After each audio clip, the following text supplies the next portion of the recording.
This is the ultimate story of a guy who refused to accept no for an answer, and basically strong-armed his way across the English Channel to grab a crown. William the Conqueror, also known as William the Bastard, which honestly was not a nickname anybody said to his face, was a man with one hell of a chip on his shoulder. So how does a Norman duke end up on the throne of England, rewriting British history forever? The answer involves broken promises, a medieval road trip, calculated brutality, and one beach landing that makes D-Day look like a city council picnic. So buckle up, because this ride is bumpy, bloody, and absolutely wild.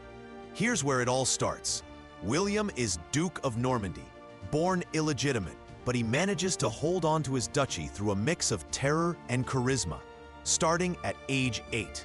Fast forward to England in the early 1060s.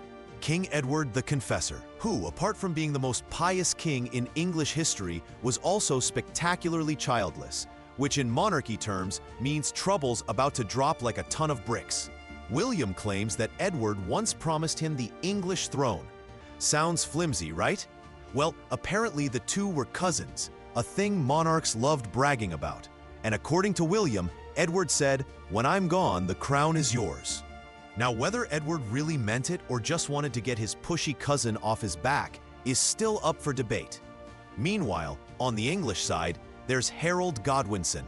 Think England's top power broker, kind of like a medieval Frank Underwood, but with more swords and fewer monologues.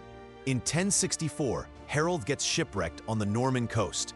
William rescues him, treats him like royalty, then makes Harold swear a sacred oath to help William be king someday, swearing on holy relics, bones of saints, all the awkward religious hardware.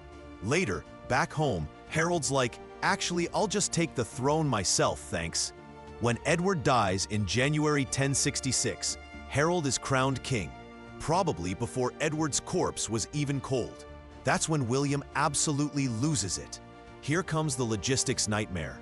William gathers his nobles, persuades the Pope to bless an invasion, throwing some convenient holy shade on Harold, and organizes a fleet of around 700 ships. That's not a typo, 700. Historian Mark Morris said it was arguably one of the greatest amphibious operations in medieval history. As summer 1066 drags on, England's defenses are melting in the sun.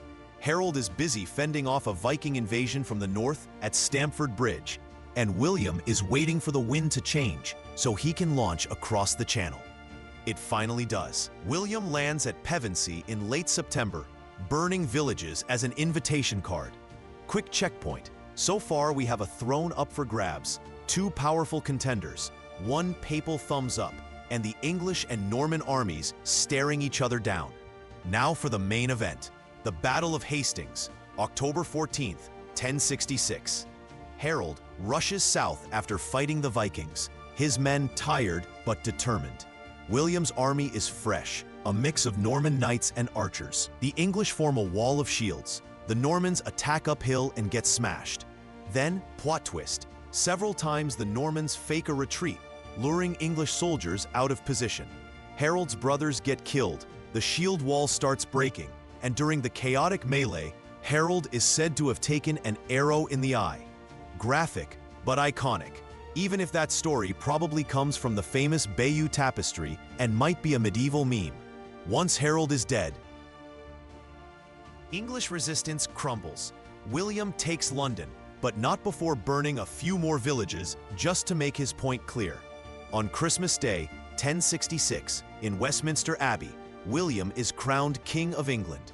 Fireworks do not ensue, but there is definitely a lot of shouting, both inside and outside the cathedral, with Norman knights almost slaughtering the crowd by mistake. If you love seeing how tiny twilks copy empires, tap subscribe so you never miss the next domino. William spends years crushing rebellions, replacing English nobles with his Norman boys, and commissioning that gigantic land survey you may have actually heard of, the Domesday Book. Talk about micromanaging your new kingdom.